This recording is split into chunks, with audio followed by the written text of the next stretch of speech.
मैं चाहता हूं एक बार फिर जोरदार तालियों के साथ स्वागत हो भगवंत मान जी का, पंजाब के मुख्यमंत्री, आम आदमी पार्टी के बड़े नेता। इस वक्त आपके कंधों पर बहुत बड़ी जिम्मेदारियां हैं मान साहब, इसका अंदाजा है हमें, इसलिए बहुत बहुत शुक्रिया TV9 भारतवर्ष के सत्ता सम्मेलन में आने के लिए। बहुत बहुत धन्यवाद। दिल की गहराइयों से आपका चंडीगढ़ में स्वागत भी है, होस्ट भी हैं हम, और पंजाबी जो है अपनी हॉस्पिटैलिटी के लिए माने जाते हैं, तो आपका भी और लाखों आपके जो दर्शक हैं वो देख रहे हैं, जहां भी देख रहे हैं सबको मेरी तरफ से नमस्कार, सत श्री अकाल। मान साहब, पहला सवाल इसी से शुरू करते हैं कि इस बार आपने जो नारा दिया है 13-0 का, 13-0, ये बड़ा चर्चा में है, सुर्खियों में है। ये इतना कॉन्फिडेंस कहां से आ रहा है? 2022 वाली जो परफॉर्मेंस है वो कैसे आप उम्मीद कर रहे हैं कि लोकसभा चुनावों में भी आप रिपीट कर सकते हैं? ये कॉन्फिडेंस लोगों से आता है। मैं पब्लिक में जाता हूँ, मैं आज भी जाऊँगा, 2 जगह पे आज भी जाना है। मैं कस्बे में जाता हूँ, शहर में जाता हूँ, गांव में जाता हूँ, तो लोगों का एक ही नारा है कि हमने नफरत की राजनीति, हमने धर्म और समाज की राजनीति नहीं करनी है। जो आप राजनीति कर रहे हो, काम की राजनीति, हम इसको और आगे बढ़ाना चाहते हैं। तो 13-0 वहाँ से निकला है, क्योंकि पंजाब के लोग हैं वो जब फैसला लेते हैं बस ले लेते हैं, और कोई भी मूवमेंट हो देश में, चाहे वो आज़ादी की मूवमेंट हो, चाहे वो हरी क्रांति हो जब अनाज की कमी हो गई थी देश में, चाहे वो कोई भी इनकलाब हो, पंजाब लीड करता है, सबसे पहले पंजाब लीड करता है। इवन आम आदमी पार्टी के 2014 में 4 हरे रंग के पत्ते, आम आदमी पार्टी के पेड़ पर 4 हरे रंग के पत्ते पंजाब से हुए थे जब मैं भी चुना गया था। तो नए इनकलाब को, नई बात को, नए आइडियाज़ को पंजाबी बहुत पसंद करते हैं और चाहते हैं कि लीड करे। तो इस बार लोकतंत्र को और संविधान को बचाने की इलेक्शन है ये। आज संविधान खतरे में है, संविधान को बदलने की बातें हो रही हैं, लोकतंत्र की धज्जियां उड़ा के रख दी हैं 10 साल में।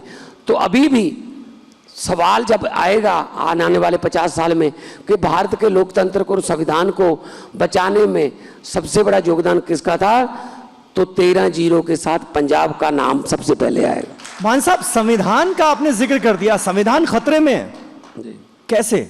संविधान की कोई बात मानते हैं क्या? सुबह 4 बजे उठकर किसी गवर्नर को जगाकर संविधान की कसम खिलाकर मुख्यमंत्री बना दिया सुबह 4 बजे? कोई संविधान की बात मानी? वही संविधान के अनुसार सुप्रीम कोर्ट ने 5-0 का फैसला दिया कि सर्विसेज जो हैं दिल्ली में इलेक्टेड गवर्नमेंट के पास होनी चाहिए, अरविंद केजरीवाल के। इन्होंने 5 बजे कचहरी बंद हुई, कोर्ट बंद हुई, 6 बजे ऑर्डिनेंस लाके उस ऑर्डिनेंस को सभी जो विपक्ष के MP थे उनको बाहर निकाल के सस्पेंड करके, मतलब हफड़ा दफड़ी में पास करवा लिया। जैसे हाँ वाले हाँ कहें, ना वाले ना कहें, हाँ वालों की जीत हुई, हाँ वालों की जीत हुई, चलो चलो पास।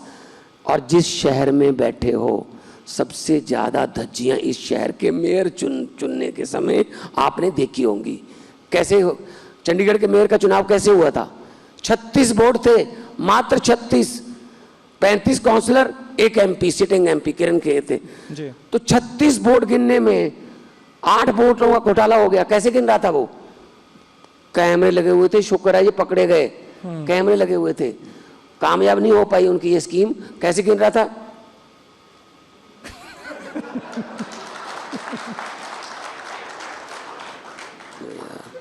छत्तीस वोट को चोरी से गिन रहे हो। 36 का मतलब 37 में से 8 कर दिए खराब, इसका मतलब 25% खराब कर दी। मुझे दुख इस बात का है, खुशी है कि मेयर बन गया हमारी पार्टी का, लेकिन चिंता इस बात की है अगर 36 वोट में से ये 25% का घोटाला कर सकते हैं तो 4 जून को 92 करोड़ वोट गिने जाएंगे, तब क्या करेंगे? ये जीत लो, लोकतंत्र से जीत लो, हमें लोगों का फतवा हम सर माथे पे लेंगे। लेकिन ये जब सुप्रीम कोर्ट गए जी, माननीय चीफ जस्टिस साहब ने कहा बोर्ड निकालो कहाँ है, तब जब देखा गया तो 8 की 8 वोट आम आदमी पार्टी की थी। तो उन्होंने कहा कि ये वोट गिने जाएंगे, वैलिड हैं। और पहली बार हुआ जुडिशियल हिस्ट्री में कि चीफ जस्टिस ने किसी शहर का मेयर अनाउंस किया कि इसका मेयर ये होगा, तो संविधान खतरे में नहीं है? तो ये संविधान की बातें कर रहे हैं। तो संविधान की रक्षा करने वाली एजेंसियां, हमारी न्यायपालिका, वो भी तो इसी देश का हिस्सा है। जब ये कहा जाता है कि ये तीसरी बार सत्ता में आए तो संविधान बदल देंगे, फिर आरक्षण खत्म हो जाएगा, फिर चुनाव नहीं होगा, ये आखिरी बार वोट डालने का मौका है, तो बीजेपी ये कहती है, प्रधानमंत्री मोदी ये कहते हैं कि भाई देखो ये हार का डर है, इस वजह से ये विपक्ष, ये इंडिया गठबंधन वाले जनता में भ्रम फैला रहे हैं, डरा रहे हैं उन्हें। मोदी जी कह रहे हैं कि वो डरा रहे हैं लोगों को। 10 साल राज किया बिना विपक्ष के, लगभग जो थे विपक्ष वाले सस्पेंड कर दो, एक दिन में 150 एमपी भी सस्पेंड किया। 10 साल, और 10 साल के बाद मंगलसूत्र से लोगों को डराकर अगर वोट मांगने पड़ रहे हैं तो ये शर्म की बात है। 10 साल में कोई अस्पताल बनाया? कोई अस्पताल गिना दो, कोई स्कूल गिना दो, कोई नौकरी गिना दो, कोई इंफ्रास्ट्रक्चर गिना दो। 10 साल में देश बेचा है, तेल बेच दिया, रेल बेच दिया, भेल बेच दिया, LIC बेच दी, सब कुछ बेच दिया। हिंदी के 1.5 लाख जो ओरिजिनल शब्द हैं, वर्ड्स, अक्षर 1.5 लाख, और हर भाषा जो है वो इधर उधर से अडॉप्ट भी करती है। तो कुल मिला के संस्कृत से लेके जहाँ से भी आ जाते हैं भाषा में अक्षर जो है, 6 लाख के आसपास अक्षर बनते हैं हिंदी में। 6 लाख वर्ड्स हैं। प्रधानमंत्री के पास सिर्फ 10 से 12 हैं, मैं गिना सकता हूं वो भी, और 10 से 12 ही इलेक्शन के समय इस्तेमाल होते हैं। हिंदू, मुसलमान, पाकिस्तान, शमशान, कब्रिस्तान, मंगलसूत्र, गाय, भैंस, बकरी, बस। तो ये क्या संवैधानिक बातें हो रही हैं? एक दूसरे को डरा के, अगर ये हो गया तो ये कर देंगे, डरा तो वो रहे हैं। हमारा तो मुख्यमंत्री, सिटिंग मुख्यमंत्री अंदर कर दिया। सिटिंग मुख्यमंत्री को जेल में किसी न किसी मतलब झूठे पर्चे में फंसाकर जेल में कर दिया। और जब सुप्रीम कोर्ट ने इलेक्ट्रिक बॉन्ड वाला निकाला जी, कि बताओ किस किस ने बॉन्ड दी, पहले तो कह रहे जी 136 दिन दो जी, हमारा डाटा गुम हो गया। जब चंद्रचूड़ जी ने कहा सारे डाटे मिल जाएंगे जल्दी, कल 5 बजे तक लेके आओ मेरे पास, ले आए। उसमें क्या है जी, जो आपने कहा था कि संवैधानिक संस्थाएं हैं ये ईडी वगैरह, ईडी अर्निंग डिपार्टमेंट है बीजेपी का। आप देख लो, आप देख लो, लिस्ट देख लो।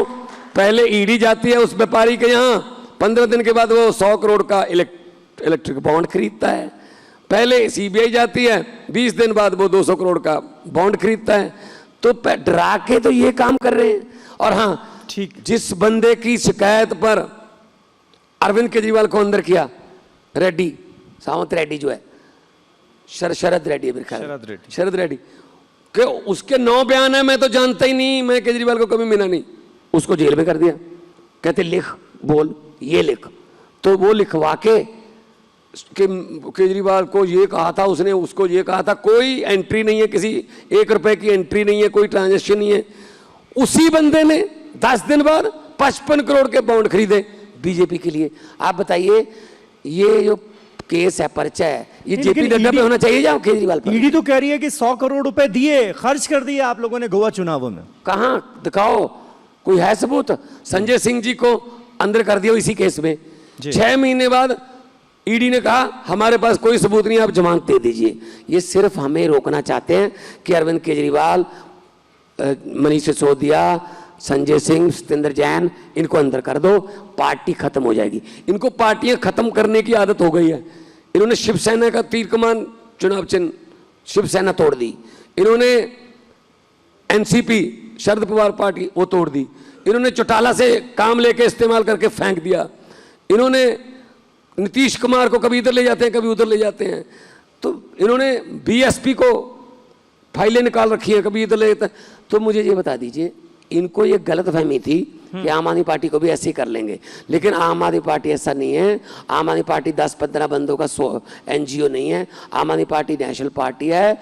अब इनको ये गलतफहमी इनकी अब दूर होती नजर आ रही है। मैं आपको बता रहा हूँ कि अरविंद केजरीवाल एक व्यक्ति नहीं, अरविंद केजरीवाल एक सोच का नाम है, जो लाखों पैदा हो गए, जो लाखों केजरीवाल पैदा हो गए देश में सोच के, उनको कहां गिरफ्तार करोगे?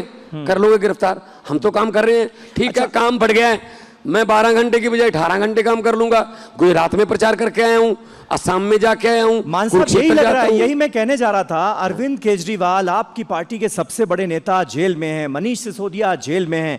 ऐसा लग रहा है कि पूरी पार्टी का बोझ आपके सिर पर आ गया है। आप दिल्ली भी संभाल रहे हैं, पंजाब भी संभाल रहे हैं। आपने खुद कहा कितना इंपॉर्टेंट चुनाव है, कितनी बड़ी चुनौती है ये?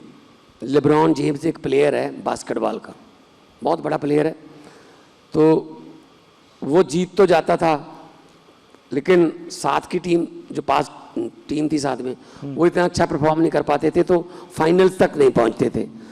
तो उसने कहा कि काम करते हैं, मैं पैसे कम ले लेता हूं, अपनी फ्रेंचाइज को कहा, लेकिन साथ वाले प्लेयर मुझे खुद चुनने दो। वो चुन लिए और वो फाइनल्स में पहुंचा, फाइनल जीत गया, चैंपियन बन गया NBA के।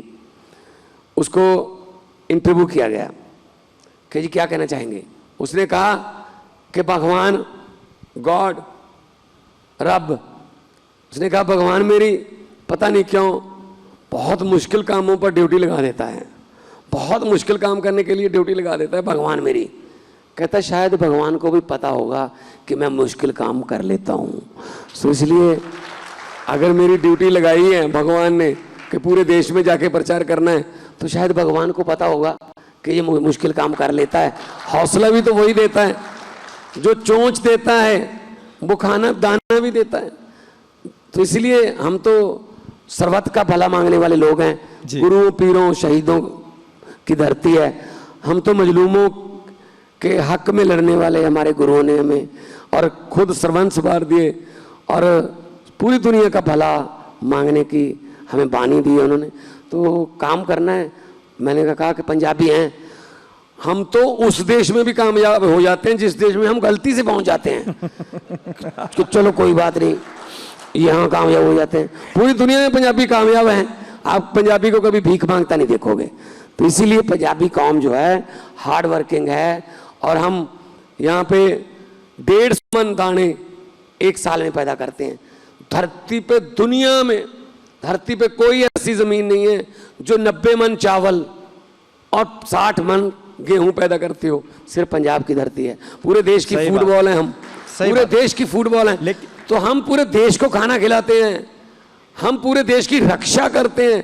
आज़ादियों में 80% कुर्बानियां हमारी।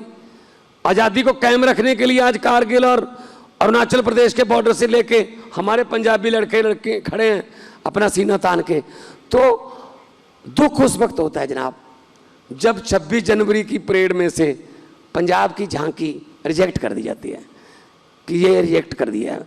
शहीद भगत सिंह को रिजेक्ट करने वाले कौन है? ये लाला लाजपत राय जी को, चंद्रशेखर आजाद जी को, करतार सिंह सराभा को, जलियांवाले बाग के कांड को रिजेक्ट करने वाले कौन है? ये तो मालिक बन के बैठ गए। ये देश किसी के बाप की जागीर नहीं है, ये 140-150 करोड़ लोगों का देश है, वही इसके मालिक हैं। 4 जून को लोग ये बता देंगे कि जो कुर्सी पे बैठे हो, ये कुर्सी तुम्हारी नहीं है, कुर्सी बिलोंग्स टू पीपल। लेकिन मान साहब, यहीं से ताल्लुक़ रखने वाले सरदार मनमोहन सिंह जब देश के प्रधानमंत्री बनते हैं तो आप लोग उनकी सरकार के खिलाफ आंदोलन करते हैं, तो कांग्रेस पार्टी तो ये कहती है नहीं, हम किसी व्यक्ति के खिलाफ थोड़ी करते, वो करप्शन के खिलाफ थे। एंटी करप्शन मूवमेंट सी, एंटी करप्शन मूवमेंट से निकली हुई है। हमने कोई मनमोहन सिंह का नाम थोड़ी, वो तो आज भी हम मानते हैं इस बात को कि इतने बड़े इकोनॉमिस्ट, अर्थशास्त्री कि फ्रांस भी उनको कहता है कि हमारा बजट बना दे। इतने पढ़े लिखे सियाने बंदे जिनको दुनिया मानती है, हम उनका विरोध थोड़ी कर रहे थे, हम तो इनकी नीतियों का विरोध कर रहे थे। तो इसलिए इन्होंने, तो यानी आप कांग्रेस की नीतियों का बीजेपी वालों ने और कांग्रेस वालों ने हमें चिढ़ाया। ऐसे सड़क पे कानून नहीं बदलते, चुन के आइए, चुन के आइए। हमारा कोई इरादा नहीं था पार्टी बनाने का। जब चुन के आइए, चुन के आइए कहने लगे, फिर उन्होंने पार्टी बना ली। हम तो चुन के आगे, वो रह गए, वो राज्यसभा के जरिए आए बाद में वापस। मैंने कहा तुम भी चुन के आओ पब्लिक से। तो मैं फिर कहता हूं, डेमोक्रेसी पब्लिक की है। लोग जब चाहें आदमी अर्श पर, लोग जब चाहें आदमी फर्श पर। हंकार नहीं करना चाहिए, लोगों के बीच रहना चाहिए। जो नेता ये भ्रम पाल लेता है कि मैं लोगों से बड़ा हूं, मुझे कोई हरा नहीं सकता, उसका जो गलतफहमी का इलाज पब्लिक अगले इलेक्शन में। मान साहब इसीलिए तो कहते हैं ना, राजनीति में कब क्या हो जाए कुछ पता नहीं होता, और बदलाव भी बहुत जल्दी दिखाई देता है। कांग्रेस का आपने अभी जिक्र किया, कांग्रेस को अभी भी भ्रष्टाचारी पार्टी मानते हैं? देखिए, अगर उन्होंने करतूतें की होंगी भाई साहब तो होंगे। मैं तो मेरे अपनी पार्टी में मैंने 3 एमएलए की शिकायत आई, तीनों को मैंने एक्शन लिया। एक मिनिस्टर को मैंने सबसे पहले मिनिस्ट्री से उसको उतार के, हेल्थ मिनिस्टर थे, उसको उतार के अंदर किया। हम कोई पैसे कमाने के लिए नहीं आए जनाब। जो कह रहे हैं ना ये जी घोटाला कर दिया, अरविंद केजरीवाल IRS ऑफिसर थे, उनकी पत्नी IRS ऑफिसर, इनकम टैक्स के कमिश्नर। कहते हैं कि इनकम टैक्स के तो चपरासी माननीय है, चपरासी इनकम टैक्स के दफ्तर का वो भी मालामाल हो जाता है। ये तो कमिश्नर थे, चाहते तो बहुत पैसे कमा लेते। मैं बहुत फेमस आर्टिस्ट था, आप लोगों के साथ मिलता रहा, लाफ्टर चैलेंज से ऊपर चले गए थे, सब फिल्मों में भी काम करें। मैं भी करोड़ों रुपये अपने उसी प्रोफेशन से कमा लेता, मुझे क्या पड़ी थी इनके साथ पंगे लेने की। लेकिन मैंने सोचा भगवंत मान, हंसी भी तभी अच्छी लगती है ना चूल्हे में आग बलती हो। मेरे आंखों के सामने मेरा पंजाब बर्बाद हो रहा है, मेरी आंखों के सामने मेरे पंजाब को लूटा जा रहा है। रेते की खनन लूट रहे हैं, बसें लूट रहे हैं, होटल ढाबे लूट रहे हैं, जो भी काम थोड़ा बहुत सक्सेसफुल होता है उसमें हिस्सा डाल रहे हैं। तो मैंने कहा भगवंत मान ऐसे तो चलेगा नहीं, सीडी वीडी निकालते रहोगे तो दुनिया से चले जाओगे, क्या हुआ फिर, क्या आने का फायदा? कुछ ना कुछ तो हम अब समाज को अच्छा करने के लिए कुछ ना कुछ तो योगदान डालें, तो मैं आया राजनीति में। मान साहब, लेकिन जनता ये भी तो पूछती है कि कहाँ आप कटरीना के साथ थे या केजरीवाल के साथ आ गए? नहीं, देखो बात ये है कि प्रोफेशन वो प्रोफेशन था, अब मैंने वो छोड़ दिया। और ये राजनीति जो है 9 से 5 वाला दफ्तर का काम नहीं है, ये तो 24 घंटे है। इसमें आप ये नहीं कर सकते। सनी देओल ने क्या किया देखो, गुरदासपुर में एक दिन भी वहाँ गया नहीं। गुरदासपुर बॉर्डर पे है, बॉर्डर के पार तो नलके उखाड़ता है, ये तो गुरदासपुर में एक भी नलका नहीं लगवाया 5 साल में। तो मतलब भाई साहब ये थोड़ी होता है कि मतलब आप एक बार जीत गए उसके बाद जाना ही नहीं है लोगों में। काम तो लोगों को जीतने के बाद ही पड़ते हैं ना कि मेरा ये काम करवा दो करा दो। तो इसलिए ये जो सेलिब्रिटी जो जितने भी हैं उनको मेरी अभी भी मेरी बहुत सलाह देनी चाहता हूँ जी। वैसे तो बिन मांगे सलाह देनी नहीं चाहिए, मैं देता हूँ कि अगर राजनीति में आना है तो पुराना सब कुछ छोड़ के आना पड़ेगा। और राजनीति में आपको आर्टिस्ट को आदत होती है तालियों की और तारीफ की, कि जितनी तारीफ होती है उतना आर्टिस्ट ऊपर जाता है कि बहुत अच्छी पिक्चर आई है, बहुत अच्छी। और इधर राजनीति में तालियों की बात भूल जाओ, गालियां मिलती हैं। जो काम आपने किया भी नहीं उसका भी पता नहीं कहाँ से ला के किधर से लिंक कर देंगे। अब आजकल प्रधानमंत्री यही काम करने पे लगे हुए हैं, ठीक है ना। 2 राउंड हुए, अब तो 3 हो गए जी। 3 राउंड में भाषण की टोन बदल गई भाई साहब, मोदी साहब की। पहले कहते थे अब की बार 400 पार, अब जब पता चला इलेक्शन थोड़ा बहुत एग्जिट पोल के लीक हुए तो मैं नारा दे देता हूँ, बीजेपी वाले बोल दिया करें कि अब की बार हो जाए सिर्फ बेड़ा पार, तो और कोई पार पूर नहीं है इनका। लोगों को पता चल गया कि धर्म के नाम पे हमें लड़ाते हैं और जाति के नाम पे वोट मांगते हैं, तो इस बार लोकतंत्र के लिए वोट डालेंगे। नहीं, लेकिन मान साहब ये तो एक बड़ी समस्या है ना आपकी पार्टी के लिए कि अरविंद केजरीवाल इस वक्त जेल में बंद है। सुप्रीम कोर्ट में जो उनके मामले की सुनवाई कर रही बेंच है उसने ये कहा कि केजरीवाल चुने हुए सीएम हैं, मुख्यमंत्री हैं, ये एक असाधारण स्थिति है और हम सिर्फ चुनाव की वजह से उनके अंतरिम जमानत पर विचार कर रहे हैं। आप लोगों को उम्मीद है कि चुनाव के दौरान ही अरविंद केजरीवाल जेल से बाहर आ पाएंगे? देखो मामला सब जुडिस है, मैं कुछ इस पर टिप्पणी नहीं करूँगा, लेकिन अगर जज साहब ने ये कहा जो पब्लिक हो गया तो अच्छी बात है कि वो उनको लोकतंत्र के लिए आप विपक्ष को पूरे विपक्ष को अंदर करके बाद में इलेक्शन लड़ोगे, फिर क्या फ़ायदा हुआ? पुतिन ने क्या किया 1.5 महीना पहले, रशिया के राष्ट्रपति पुतिन ने इलेक्शन करवाए, 88.12% वोट पड़े और जो 11.88% हैं जो उनको नहीं पड़े वो वोट वो नहीं है जो उनके विरोध में पड़े, वो वोट वो हैं जो खराब हो गए। मतलब एक भी बंदा उसके खिलाफ वोट नहीं डाल सकता। 10 साल के लिए बन गया, अगले 10 साल के लिए बनेगा। तो यही हालात हमारे हो जाएंगे, हमारे भी यही करेंगे कि राष्ट्रपति का जो चुनाव होगा और डायरेक्ट लोग राष्ट्रपति चुनेंगे और मोदी जी खुद राष्ट्रपति बनेंगे और डायरेक्ट चुनेंगे और स्टेट की पावरें, फेडरल स्ट्रक्चर सब खत्म कर देंगे। अच्छा मान साहब, ये तो बताइए कि अगर मान लीजिए आप लोग उम्मीद भी कर रहे हैं और जमानत मिल जाती है, अंतरिम जमानत मिल जाती है सुप्रीम कोर्ट से, अरविंद केजरीवाल बाहर आ जाते हैं, तो क्या भगवंत मान उनसे ये दरख्वास्त करेंगे कि पंजाब आएं, कांग्रेस के खिलाफ प्रचार करें? तो आपने ये कैसे सोच लिया भगवंत मान दरखास्त नहीं करेगा? मैं तो सबकी जगह पे, मैं तो सबसे पहले उनको यहाँ लेके आऊँगा। क्या ये, क्योंकि पंजाब आम आदमी पार्टी की राजधानी है। हाँ। तो पंजाब में आके जब पंजाब में रैलियां होंगी और लोग जब प्यार देंगे तो उस बात का दिल्ली, मैं भी दिल्ली जाऊंगा। जब वो मुझे दिल्ली बुलाते हैं तो मैं उनको पंजाब में क्यों नहीं बुलाऊंगा? हाँ, वो अलग बात है कि हमारा दिल्ली और पंजाब का आपस में ये चलता रहता है कि आप कितने जीतोगे, हम कितने जीतेंगे। नहीं मान साहब, ये सवाल मैंने इसलिए पूछा क्योंकि अभी थोड़ी देर पहले संजय सिंह हमारे साथ थे, उन्होंने कहा कि हाँ बिल्कुल क्यों नहीं, केजरीवाल अगर बाहर आएंगे तो वो अमेठी और रायबरेली में जाकर राहुल गांधी, प्रियंका गांधी के लिए प्रचार भी कर सकते हैं।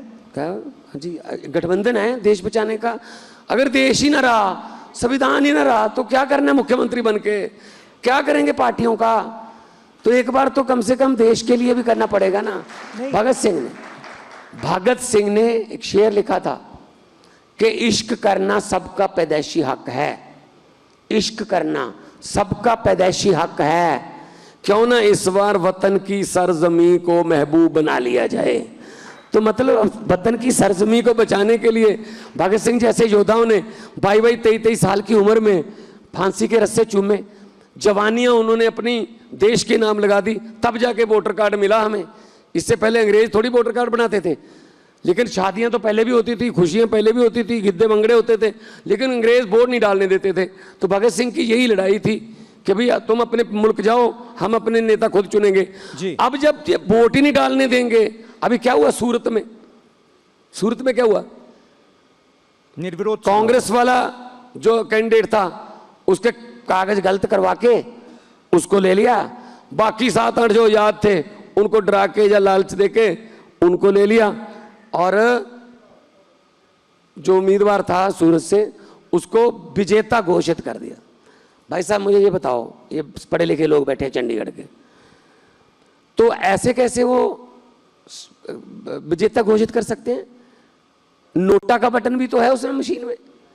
अगर गुजरात के 15 लाख में से 4.5 लाख लोगों ने नोटा दबाना था कि नन ऑफ देम में वो भी आना है जिसको घोषित कर दिया, तो फिर उनका हक आप कैसे छीन सकते हो? नोटा का 4 जून को डिक्लेयर कर देते कि नोटा को इतनी पड़ी है, इसको इतनी पड़ी है, और कोई है नहीं था तो जीतू डिक्लेयर कर। आप पहले कैसे कर सकते हो? नोटा जब फिर अगर मानते नहीं हो नोटा को तो फिर मशीन में लगाया क्यों है वो? तो ये तो गलत है। लेकिन राइट टू रिजेक्ट अभी है नहीं ना, उसके लिए बड़े आंदोलन तो हुए, लेकिन राइट टू रिजेक्ट अभी है नहीं। और निर्विरोध जहां तक चुनने का सवाल है तो 20 बार तो कांग्रेस पार्टी के सांसद निर्विरोध चुने। राइट टू रिजेक्ट है नहीं तो बटन क्यों है? डिम्पल यादव का भी चुनाव निर्विरोध हुआ है, जो कि इंडिया गठबंधन में आपके साथी हैं। अगर राइट टू रिजेक्ट है नहीं तो बटन क्यों है कि नन ऑफ देम? वो वोट किस तरफ गिनते हो फिर? ऐसे इन्होंने इंदौर कर लिया, चलो जी चलो हम जीत गए। मतलब ये तो एक बौखलाहट है कि विपक्ष को अंदर कर दो, या उनके खाते सीज कर दो, या उनके ईडी भेज दो, सीबीआई भेज दो, तो और इलेक्शन लड़ो और इलेक्शन में कहो अगर ये आ गए तो ये कर देंगे, आपको वो कर देंगे। मतलब 10 साल बाद भी एक नौकरी गिनवा देते, 15 लाख आ गया खाते में, आपका तो आ ही गया होगा मेरे ख्याल में जी, आ गया क्या 15 लाख नहीं आया, हमारा भी नहीं आया। आप भी इंतजार कर रहे थे 15 लाख का? मैं इंतजार कर रहा था, मैंने कहा प्रधानमंत्री ने कहा है भाई 15 लाख आज नहीं आया। बल्कि 15 लाख की बात छोड़ो, जो आम घरों में 2-4 हजार रुपया थोड़ा इमरजेंसी के लिए रखा हुआ था, कहीं इमरजेंसी न लोड पे, वो मतलब नोटबंदी करके वो भी निकलवा के ले गए। अब क्या करें? लाइनों में लगा कौन? गरीब लाइनों में लगे। कभी कह देते हैं ये नोट जारी करना मास्टर स्ट्रोक है मोदी जी का, कभी कहते हैं ये नोट बंद करना मास्टर स्ट्रोक है। नहीं मान साहब, अब तो ये कह रहे हैं कि भ्रष्टाचारियों ने जो धन लूट के रखा है वो धन लाएंगे वापस और गरीबों में बांट देंगे। अब तो प्रधानमंत्री मोदी ये कह रहे हैं। अच्छा, आजकल ये कह रहे हैं जी।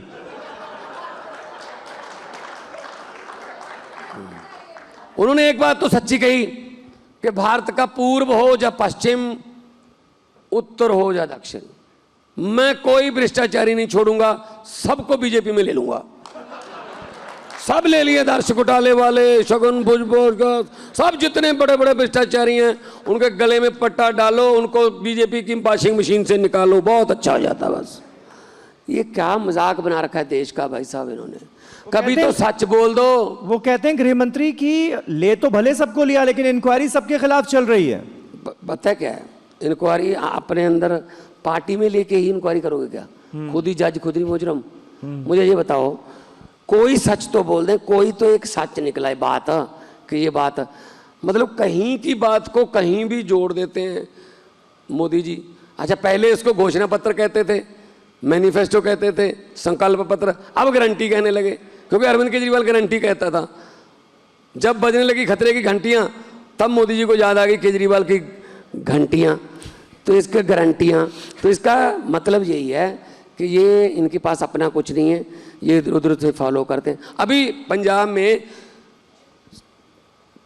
कल, आज 9 है, परसों से जो जारी होने लगे हैं नामांकन पत्र भरने की तारीख, अभी तक 13 पूरे नहीं हुए इनसे, बीजेपी से 13 कैंडिडेट पूरे नहीं हुए अभी तक। ये कहाँ से बदल देंगे देश को? इनके पास कैंडिडेट ही है नहीं। मैंने तो पार्लियामेंट में बोल दिया था, पार्लियामेंट में डिबेट चल रही थी, जो झूठ पे झूठ बोला जा रहा था, ये हो गया जी, वो हो गया जी, फरिश्ता पैदा हो गया जी देश में, ये हो गया। मैंने कहा जी, मेरी बारी आई, मैंने कहा 15 लाख की रकम लिखता हूं तो कलम रुक जाती है, 15 लाख की रकम लिखता हूं तो कलम रुक जाती है, काले धन की बात करता हूं तो स्याही सूख जाती है। हर बात ही जुमला निकली। मोदी जी, अब तो ये भी शक है क्या चाय बनानी आती है? अच्छा मान साहब, ये भी शक है। अब पंजाब का हम जिक्र कर रहे हैं तो ये तो बता दीजिए, आप कहते हैं कि भाई पंजाब में बीजेपी 0 है, अकाली दल को कैंडिडेट नहीं मिल रहे हैं, कांग्रेस के लिए आप कहते हैं कि एक थी कांग्रेस, तो मुकाबला किससे कर रहे हैं पंजाब में? मुकाबला हमारा बेरोजगारी से है, मुकाबला हमारा महंगाई से है, मुकाबला हमारा इंफ्रास्ट्रक्चर के, मुकाबला हमारा फ्री बिजली देनी है, हमने 43,000 नौकरियां दे दी। मैं 2 साल के कामों पर वोट मांग रहा हूं, 2 साल के, महज 2 साल, जिसमें मैंने 43,000 रोजगार दे दिया, सरकारी नौकरियां दे दी, जिसमें मैंने 90% घरों का बिजली का बिल फ्री कर दिया, प्राइवेट सेक्टर को खरीद लिया। ये भाई साहब तो बेच रहे हैं ना, कब अपने दोस्तों को एयरपोर्ट बेच रहे हैं। हमने गोविंदवाल साहब वाला जीवी के कंपनी से 540 मेगावाट का खरीदा है थर्मल प्लांट, और बिजली जो है वो आम है, और रात को दिन में बिजली देते हैं, खेतों में भी दिन में देते हैं, बड़े किसान खुश हैं। रात को बिजली बेचते भी हैं। 1,000 रुपए महीने महिलाओं के खाते में भी तो आने थे। मैं 5 साल में कहा था। अच्छा, उसका 15 लाख की बात तो ऐसे से कर गए। मेरे आपसे तो आप वाला पूछेंगे ना। बताता हूँ, सब्र करो, सब्र तो करो। जब हमने संभाला था राज का कार्य 16 मार्च, 21% पानी नहरों का सिंचाई के लिए यूज होता था, खेतों के लिए 21%। हमने पुराने नाले, कस्सियां, खाले, रजवाहे, उनको चलाने का काम शुरू किया कि इनको ढूंढ के नीचे पाइप डालते हैं, पाइप आजकल चलती है, जहाँ जो है उसको पक्का करते हैं।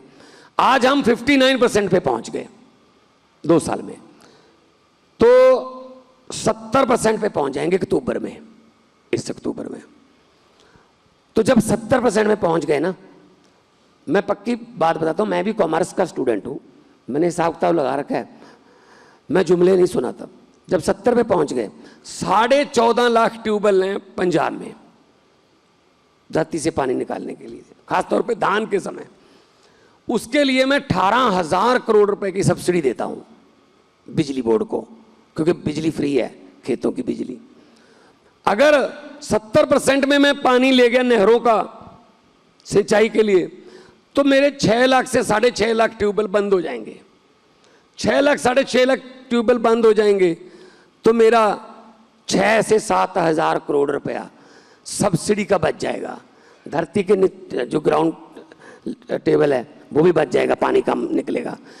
जो 6 और 7 हजार करोड़ बचेगा जी, 52 से 5500 करोड़ का बजट है। माँ बहनों को 1000 रुपया सम्मान देना वो शुरू कर दूंगा। नेक्स्ट टारगेट मेरा वही है। और करना होता तो मैं 2 महीने पहले कर देता कि चलो इलेक्शन के समय कर देते हैं, 4 महीने पैसे डाल देते हैं, जैसे कि ये नेता करते हैं, बीजेपी वाले करते हैं, तो कांग्रेस वाले भी ऐसी करते हैं।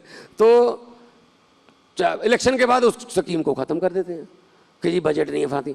मैं करूंगा शुरू जब, तो स्कीम बंद नहीं होगी। बिजली के बिल 0 आ रहे हैं तो लगातार 0 आ रहे हैं ना, बीच में से कोई बिल ऐसा तो नहीं है कि बीच में से बिल आने लगा ना। अभी जो 1000 रुपये वाला शुरू करूंगा वो लगातार शुरू होगा। जो स्कीम चलेगी वो बंद नहीं होगी। यहां से निकालूंगा पैसे में, और ऐसे ऐसे मेरी टिप्स पे है। मैं 15 लाख वाला जुमला नहीं सुनाऊंगा। हाँ। अच्छा, बीजेपी का आप बार बार जिक्र कर रहे हैं। बीजेपी ये कह रही है कि खुद को पंजाब में इतना मजबूत कर रहे हैं कि 2027 में हमारा सीधा मुकाबला, डायरेक्ट मुकाबला आम आदमी पार्टी से होगा। पहले कैंडिडेट तो पूरे कर लें। कैंडिडेट तो आप ही के चले गए, 24 एक सिटिंग एमपी तो आप ही चले गए। 24 के लिए कैंडिडेट पूरे कर लें। 27 की बात करते हो, 27 में पता नहीं क्या होगा, सीधा मुकाबला है। तो मुझे ये बताइए 4 जून के बाद यहाँ होंगे, इनको क्या पता है? करते हैं 370 पार। दिल्ली में क्यों नहीं कहते जी अब की बार इतनी पार? क्योंकि इनको पता है दिल्ली में अब की बार सिर्फ जमुना पार, बस वहीं पर ही रहते हैं बस। मान साहब, ये सुशील कुमार रिंकू जो आम आदमी पार्टी के आपके सांसद थे, वो बीजेपी ज्वाइन कर लेते हैं, उनको समझाया नहीं आपने? आप जैसा यहाँ कह रहे हैं, जो बताया तो होगा कि पंजाब में भविष्य नहीं है, क्यों जा रहे हो? नहीं, जो हम समझाएंगे उसका इतना असर नहीं, जो 4 जून को जनता समझाएगी। अच्छा, ये जनता की भाषा ही समझते हैं ये, और किसी की भाषा नहीं समझते ये।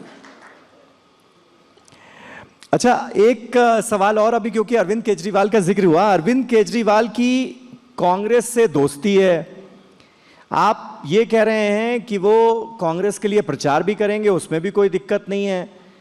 तो अरविंद केजरीवाल की कांग्रेस से दोस्ती, भगवंत मान की लड़ाई, ये कैसे चलेगा भाई? इंडिया गठबंधन में ये जो कंफ्यूजन है कि आप लोग साथ भी हैं, प्यार भी है, तकरार भी है, कहीं प्यार कहीं तकरार, ये जरा समझाइए। देखो, कई सर्कमस्टांसेस ऐसे हैं जहां पे संविधान बचाने की लड़ाई है। कांग्रेस इंडिया गठबंधन नहीं है, Congress is a part of India गठबंधन। उसमें अखिलेश की पार्टी भी है, तेजस्वी की पार्टी भी है, ममता दीदी की पार्टी भी है, स्टालिन की पार्टी है, विजयन की पार्टी है, उसमें ठाकरे जी की पार्टी है, फारूक अब्दुल्ला जी की पार्टी है, शरद पवार की पार्टी, सब गठबंधन है इकट्ठा। आप बीच में से कांग्रेस क्यों कर रहे हो? हम नहीं कर रहे यहाँ पे, हम अपने कामों के आधार पे मांग रहे हैं वोट। हाँ, दिल्ली में उनका जो उन्होंने कहा था कि जी दिल्ली में अगर इकट्ठे लड़ लें तो ये जो देश तानाशाही की तरफ जा रहा है वो रुक सकता है, तो इसीलिए वो नेशनल लेवल पे हम वो कर रहे हैं। अदरवाइज कोई हमारा कोई नीतियां या दोस्तियां नहीं है ऐसी। विचारिक मतभेद हैं, वो रहेंगे, कांग्रेस के साथ हैं तो रहेंगे, ऐसी कोई बात नहीं। नहीं, मैंने तो बस इसलिए पूछा क्योंकि मोदी जी हर सभा में कह रहे हैं कि देखो उनके यहाँ गृह युद्ध छिड़ा हुआ है, आपस में ही लड़ते रहते हैं और दावा ये कर रहे हैं कि हम सरकार बना लेंगे। नहीं, ये अपना शिवराज चौहान कहाँ गए? मामा चुनाव जी लड़ रहे हैं विदिशा? नहीं, मामा जी, उनका मुख्यमंत्री का वो का पद बनता था, उनको खत्म कर दिया। सुंदरा राजे, उनको खत्म कर दिया। तो इनकी आपस में लड़ाई है नहीं। यहाँ पे क्या हाल है पंजाब में? सारी कांग्रेस बीजेपी में चली गई। कैप्टन अमरिंदर, जाखड़ है ना, राणा सोढी है, मनप्रीत बादल। तो अब लगता है जो यहाँ की भाजपा है कांग्रेस का विंग है, भाजपा का कांग्रेस विंग सारे उनके पास हैं। जो पुराने थे वो बेचारे दरियां कुर्सियां लगाने जो। अच्छा, ये बताइए मान साहब कि आपके पुराने गुरु कहाँ गए? नजर नहीं आ रहे हैं आजकल। वो आईपीएल में कमेंट्री करते तो कई बार दिखते हैं, लेकिन चुनावी सभाएं जो हैं वो नवजोत सिंह सिद्धू की हो नहीं रही हैं। ये तो कांग्रेस की इंटरनल बात है, भी उनको ढूंढो कहाँ है। आपको तो पता होगा। मैं क्यों बताऊँ? उनका नेता है, मैंने तो हराया है, वो जिम्मेदारी मेरी बनती थी, वो हरा दिया मैंने, ठीक है ना। तो मैंने तो हरा दिया। अब वो कांग्रेस उनको समझती है नेता या नहीं, वो तो स्टार प्रचारकों की लिस्ट में भी नहीं डाला उनको, तो कमेंट्री कर रहे हैं बेचारे, वो कहाँ कर रहे हैं। और मैं इतना कहना चाहता हूँ कि राजनीति सब्र की गेम है, सब्र का खेल है, पेशेंस है। अगर आपने पेशेंस रखना है, लोगों की सेवा में लगे रहिए। कोई ना कोई जो है परमात्मा जरूर मंजिल पर पहुंचाएगा या फल देगा।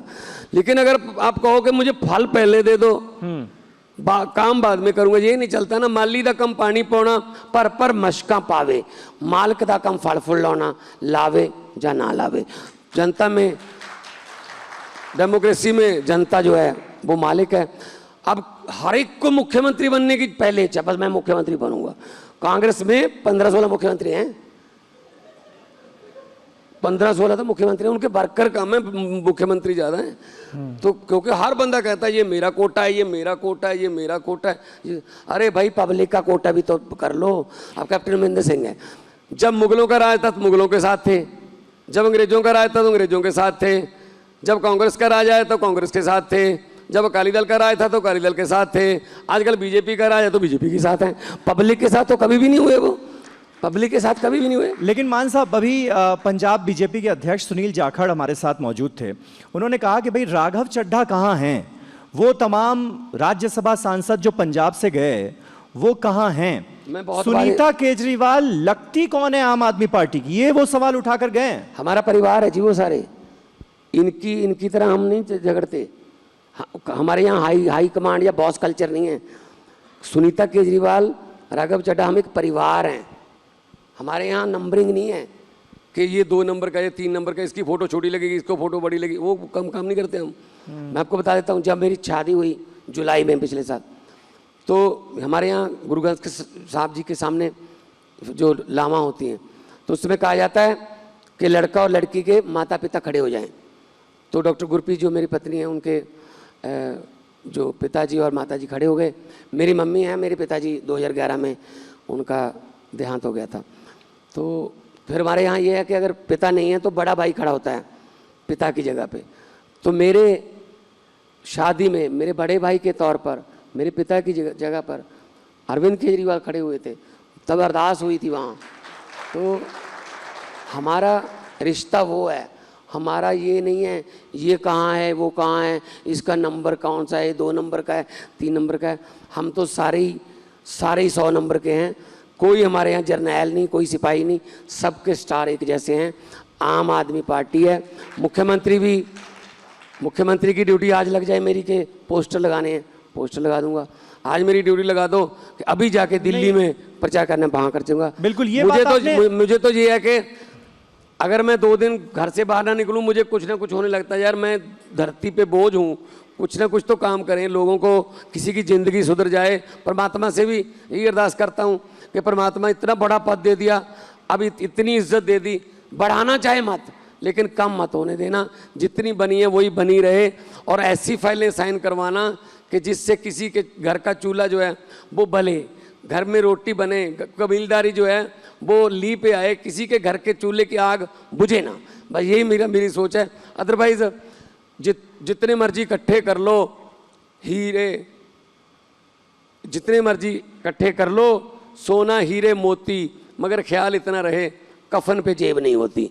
सब कुछ यहीं पे रह जाता है। जो गरीबों की दुआएं ले जाओगे जाएंगे सब। नहीं, आपने बात की बिल्कुल, और वो कनेक्शन आपका बाकी नेताओं का, संजय सिंह हो और भी तमाम नेता जो सड़क पर उतर कर लगातार विरोध प्रदर्शन करते दिखते हैं, वो दिखता है आम आदमी पार्टी के तमाम नेताओं का अरविंद केजरीवाल से। लेकिन हरभजन सिंह नज़र क्यों नहीं आते?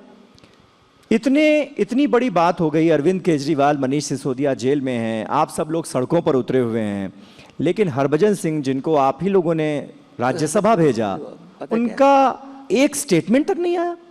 पता नहीं क्यों आप हमारे वालों पे लगा के बैठो, ये क्यों नहीं आता भाई, ये क्यों नहीं आता। हमारे संत सीचेवाल जी हैं, वो वातावरण प्रेमी हैं, वो पानी पेड़ उनका काम। वो राज्यसभा में सारे राजनीतिक लोग नहीं होते।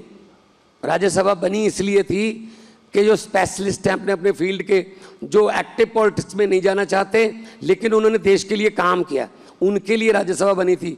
इन्होंने बना लिया इसको चोर मोरी कि जो हार गया इधर से ले लो, जो हार गया इधर। राज्यसभा जैसे लता मंगेशकर जी राज्यसभा में रहे है जी। हमने स्पोर्ट्स कोटे में से हरभजन को भेजा, और इन्वायरमेंट प्रेमी, वातावरण प्रेमियों में से हमने सीचेवाल जी को भेजा। शिक्षा के क्षेत्र में मित्तल साहब हैं, है ना। तो लेकिन हरभजन सिंह राम मंदिर के लिए ट्वीट करते हैं, अपनी बात रखते हैं, अरविंद केजरीवाल के लिए एक ट्वीट भी नहीं कर सकते। नहीं, हम तो जाके आए हैं वहाँ पे, राम मंदिर बनाया, बहुत भव्य मंदिर है, बन रहा है अभी, हम जाके हैं परिवार समेत। मंदिर बनना चाहिए, अगर किसी के धर्म का, इष्ट का उसको संतुष्टि मिलती है तो ये इससे बड़ी बात क्या है। अगर किसी को नीम के पेड़ को पूज कर, उसकी पूजा करके संतुष्टि मिलती है, सेटिस्फेक्शन मिलती है, तो मुझे कोई हक नहीं ये कहने का कि तेरे नीम के पेड़ से मेरी कीकर अच्छी है। क्यों भाई, मुझे कीकर पूज के मिलती है, तो ये तो अपना अपनी सेटिस्फेक्शन है, जीदी जिथे लगी है तो लगी रहने दे। सो इस करके हाँ, उसके नाम पर आप वोट मांगोगे, उसको आप कहीं और तब्दील करने की कोशिश करोगे उस आस्था को, तो लोग साथ नहीं देते। नहीं, वो ये डर भी दिखाते हैं। आप ये जिक्र कर रहे हैं तो उनकी तरफ से ये कहा गया बाकायदा, खुद गृह मंत्री अमित शाह ने कहा कि इंडिया गठबंधन की अगर सरकार बन गई तो ये लोग राम मंदिर पर बाबरी ताला लगा देंगे। ये सब सनातन विरोधी लोग हैं जो एक साथ आ गए। मैं आपको यही तो बता रहा हूँ, 10 साल बाद इनको ताले चाबी ढूंढ रहे हैं, 10 साल बाद अब मंगल सूत्र हैं। कोई ये तो बता दे कि काम क्या किया, कभी कुछ किया सही। जिस देश में इनके दोस्तों ने काम करना होता था उस देश में ले जाते थे। मंगोलिया ले गए उसको, प्रधानमंत्री को। मंगोलिया से क्या हमारा, वहाँ उनके बिजनेस शुरू हो गए। ऑस्ट्रेलिया ले गए, ऑस्ट्रेलिया शुरू हो गए। अभी हमें कह रहे हैं स्टेट्स को कि आपने कोयला जो है यहाँ से नहीं लेना है, ऑस्ट्रेलिया से कोयला लो, हमको कह रहे हैं। और सबसे ज़्यादा ड्रग जो है, ड्रग का सवाल, सबसे ज़्यादा ड्रग कहाँ से पकड़ी जाती है? गुजरात के पोर्ट से। 3000 किलो, 7000 kg, मतलब सबसे ज़्यादा इनको गुजरात के थ्रू ड्रग आ रही है। और मेरा कोयले की मैं बात सुनाता हूँ। हम उड़ीसा की एक बंदरगाह से, उड़ीसा की खान से कोयला लेते थे। कहते जी यहाँ से सीधा मत लेके जाओ पंजाब, आप यहाँ से उस कोयले को निकाल के पुरी के बंदरगाह पे जाओ, वहाँ फिर उसको समुद्री जहाज में लोड करो, फिर उसको श्रीलंका के ऊपर से आके गुजरात के जो गुजरात की बंदरगाह है वहाँ पे उतारो, वहाँ से पंजाब लेके जाओ। मैं कोयला मंत्री के पास गया, मैंने कहा जी अगर पंजाब आना हो उड़ीसा से तो बाया श्रीलंका आना पड़ता है।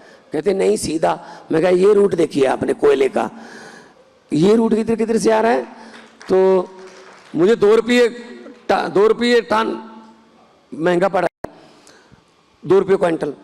तो मैंने कोयला मंत्री को कहा, मैंने कहा इस कोयले से हम क्या पैदा करते हैं? कहते बिजली। मैंने कहा बिजली हम कहाँ इस्तेमाल करते हैं? कहते धान की फसल उगाने में, चावल। मैंने कहा ठीक है जी, इस बार फिर चावल जब हमारे से लेने आओगे ना तो बाया कराची जाएंगे आप, हम इधर से नहीं जाने देंगे। धान तो सीधा ले जाते हो भाई साहब, गेहूं सीधा ले जाते हो, कोयला कहते हैं बाया श्रीलंका हो। उसने कहा जी मीडिया में मत बता देना, आज ही खत्म कर देते हैं ये काम।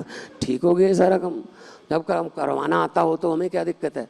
तो पार्लियामेंट में भी ऐसे ही होता था, जब मैं बोलता था कोई तो वो जो मंत्री होता था वो कहता बस बस बस कर दूंगा, तो दफ्तर में आ जाना, बस बोलना। तो मेरा अगर चुप रहने से काम हो रहा है, मुझे क्या दिक्कत है? अभी मेरे लोगों का काम हो रहा है। चलिए बहुत बहुत शुक्रिया। और पूछो मान साहब, बहुत बहुत शुक्रिया। मुझे पता है आप बहुत व्यस्त भी हैं, तो जाते जाते बस ये बता दीजिए कि बार बार ये हो रहा है कि भाई भारतीय जनता पार्टी जो है वो तो नंबर बता रही है 400 पार, 370, इंडिया गठबंधन की तरफ से कोई आंकड़ा ही सामने नहीं आ रहा है। मैं दे रहा हूं और ना प्रधानमंत्री पद का कैंडिडेट सामने आ रहा है। आज ये दोनों बातें बता दीजिए बस आखिर में। मैं दे रहा हूं आंकड़ा पंजाब का। इस बार पंजाब बनेगा देश का हीरो। आम आदमी पार्टी के पक्ष में 13-0। देश का देखना 4 जून को कि कहां से क्या रिजल्ट आते हैं। इतना मुझे पता है, इस बार नॉट 400 पार, इस बार बस यही अरदास करें कि हो जाए बेड़ा पार, वरना इस बार तड़ी पार। इंडिया गठबंधन की सरकार बनने जा रही है, बहुमत इतना आ जाएगा कि आप लोग सरकार बना लेंगे, ये इसके लिए आश्वस्त हैं कि बिल्कुल आश्वस्त हैं। लोगों का प्यार मिल रहा है। मैं असम में गया, मैं गुजरात में गया, मैं रांची गया, तो मैं पंजाब के सिवा बाहर के स्टेटों की बात कर रहा हूँ। लोग बिल्कुल तैयार हैं। लोग कह रहे हैं जी हमें कोई जुमलेबाज नहीं चाहिए, हमें तो कोई देशभक्त, हमें कोई ऐसे लोग जो समाज में सुधार कर दें, गरीबों का जीवन स्तर ऊंचा कर दें, पढ़ाई आ जाए। एक नेशन एक एजुकेशन क्यों नहीं कहते मोदी जी? एक एजुकेशन, वही अमीर को मिले एजुकेशन, वही गरीब को मिले, लेवल तो सेम होना चाहिए ना। अच्छा, एक नेशन एक इलाज है जी, ये वही गरीब का इलाज हो, वही अमीर का इलाज हो। तो ये मतलब ये कभी नहीं बोला उन्होंने, बस और एक नेशन एक इलेक्शन, पता नहीं कहाँ 24 घंटे यही सोचते रहते हैं, किसकी सरकार तोड़ें, किसके 5 खरीदें, किसके 10 खरीदें, खरीदो फरोख्त में लगे हुए हैं। पैसा है अपने, अब जब खुद को मिलता है तो चंदा, अगर कोई किसी और पार्टी को देता है धंधा, तो ये थोड़ी चलेगा यार। चलिए, बहुत बहुत शुक्रिया, बहुत बहुत शुक्रिया भगवंत मान साहब हमारे साथ जुड़ने के लिए, बातचीत करने के लिए। आपने तमाम मुद्दों पर बेबाक तरीके से अपनी राय रखी हर बार की तरह। बहुत बहुत शुक्रिया, बहुत अच्छा लगा आपसे बात करके।